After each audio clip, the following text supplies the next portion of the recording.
Hello दोस्तों, जय माता जी। कैसे हैं आप लोग? आशा करती हूँ अच्छे ही होंगे। मेरे चैनल में आप सभी लोग का स्वागत है।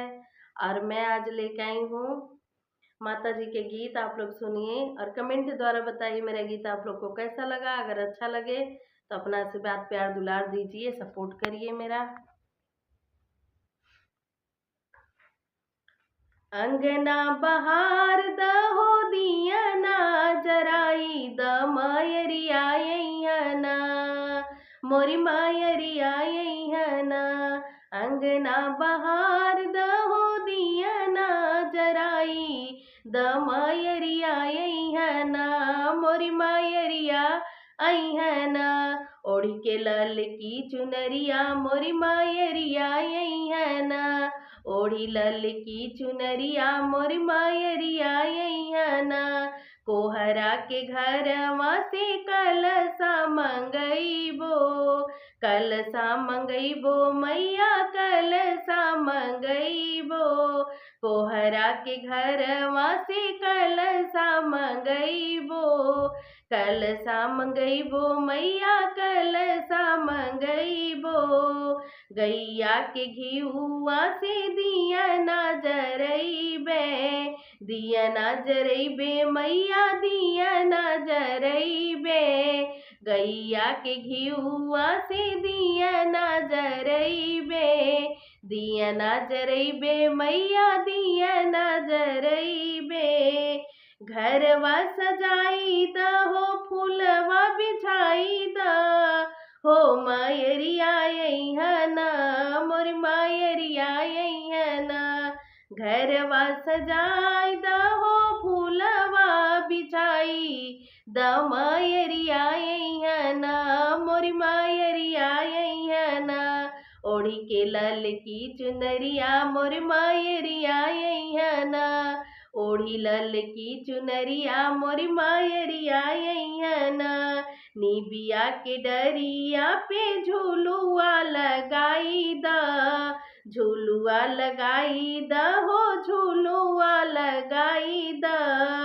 निबिया के डरिया पे झूलुआ लगाई द, झूलुआ लगाई द हो झूलुआ लगाई द। झूलुआ पे मैया जी के आसन सजाई द, आसन सजाई द हो आसन सजाई द। झूलुआ पे मैया जी के आसन सजाई द, आसन सजाई द हो आसन सजाई द। झूलुआ पे मैया के चुनरिया लहराई द, मयरिया ना, मोरी मायरिया ना।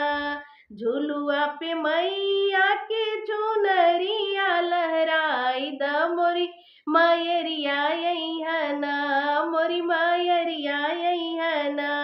ओढ़ी लल की चुनरिया मोरी मायरिया ना, ओढ़ी लल की चुनरिया मोरी मायरिया ना। सोरहो सिंगरवा से मैया के सजइबे, सोरहो सिंगरवा से मैया के सजइबे। मैया के सजइबे हो मैया के सजइबे।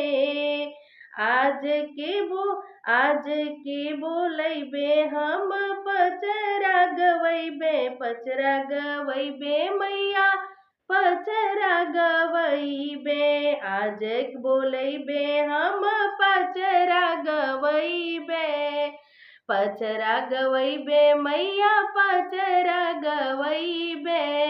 आज बुलैबे हम पचरा गवैबे, पचरा गवैबे मैया पचरा गवैबे। सबके मिल के जे करिया लगा द मैया आई ना, मोरी मायरिया ना। सबके मिल के जे करिया लगाई द मायरिया ना, मोरी मायरिया ना।